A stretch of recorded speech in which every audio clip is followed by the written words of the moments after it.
In our guest, CNN political commentator and Trump supporter John Phillips, former Bernie Sanders press secretary and Clinton supporter Simone Sanders, senior media correspondent Brian Stelter, host of CNN's Reliable Sources, and Ellis Hennigan, best-selling author and Newsday columnist. You guys, that was a TV palooza yesterday. There were so many live events. There were so many speeches. There were so many surrogates. There were so many things to say in this last day. Brian Stelter, in a word or two, what were the tones of these two candidates? We captured the essence of... No early vote in New Hampshire. New Hampshire voters are notoriously independent. They make up their minds literally today. Folks are going to make up their minds and go to the polls. And I look at the college students in New Hampshire.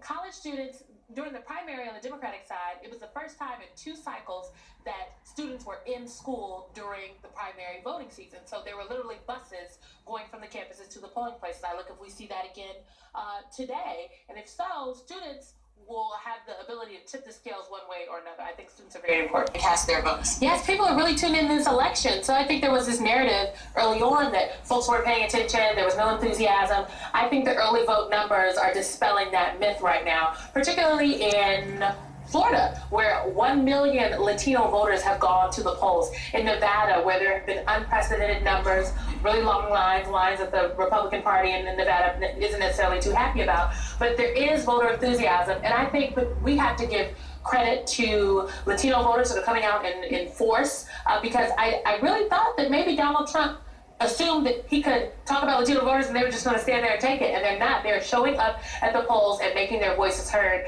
not just in the presidential election, but down ballot. That's really important. More people have voted in the state of Florida already than voted the entire year 2000, which was an important year in Florida. All right, guys, stick around. A lot more to discuss. More than 6 million people have voted in Florida already. The stakes pretty high there because Florida occasionally does matter in presidential elections. We will check in the Sunshine State when we come back. With First Bank. So we are here today for the American, a very important day, you know. I think people should vote for Hillary Clinton because she's very, very, very, very a good girl, and I don't want America to be a Republican with Donald Trump. Donald Trump is a duck, you know, and Hillary Clinton must win the election of the United States of America. Yeah, it's very, very, very important. Now we go back to the date and we see what the vote will be, and the results will be tonight at 10 p.m. You know, it's very, very important day for America today. Yeah, come on. So New York City and Florida, everybody must vote for Hillary Clinton. Yeah. It's because we've never had a clearer choice. Never. Today is our Independence Day.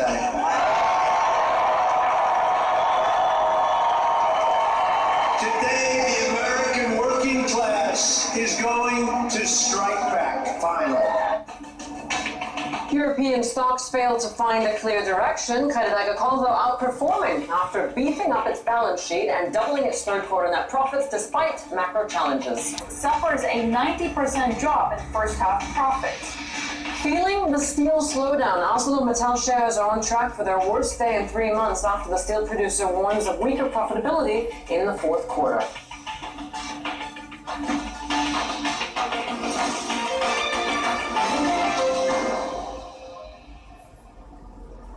Hi everyone and welcome back to Street Signs. UK September manufacturing output just hitting our wires, plus 0.6% on the month, plus 0.2% on the year. What does it mean?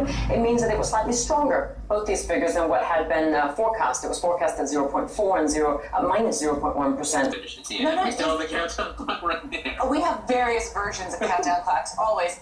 Look, these polls start opening in just a few hours. Hillary Clinton and Donald Trump all night, wrapping up their sprint from battleground to battleground just hours ago, rallying the faithful in the final exhausting hours of the campaign. Also today, the first real election results from that tiny town in New Hampshire. You could count the votes on your fingers, actually. Right. We are all over this election in the pre-dawn hours. We're covering the candidates. We're covering the battleground states. We are covering this studio like you would not believe. Hillary Clinton, she just landed at the Westchester County Airport in White Plains, New York. Before that, she held her final rally of this election year in Raleigh, North Carolina. You can see it was like a Hillary Clinton sandwich between John Bon Jovi and Lady Gaga right there. So, okay, everybody, wait a minute, I will translate. Bonjour tout le monde. We are here in America, you know, you see behind me, comme vous pouvez le voir, derrière moi, nous sommes en direct des États-Unis pour la grande campagne américaine. Yeah, the big American campaign which starts today, and the results will be tonight. Oui, en effet, les résultats seront ce soir à 22h heure américaine. C'est très important pour les Anglais, pour les Américains de voter, et surtout de voter pour Hillary Clinton. Please everybody vote Hillary Clinton, you know. Yes, vote for her because she's very a beautiful girl. You know, Donald Trump is just a dog. Oui, en effet, je traduis. Hein. Donc, il est très important de voter, bien sûr, pour Hillary Clinton, parce que Donald Trump, c'est juste un canard, quoi, Donald, et voilà. So, please vote Hillary Clinton, you know, and America will be very beautiful, you know. Okay, have a look. Where we build bridges, not walls.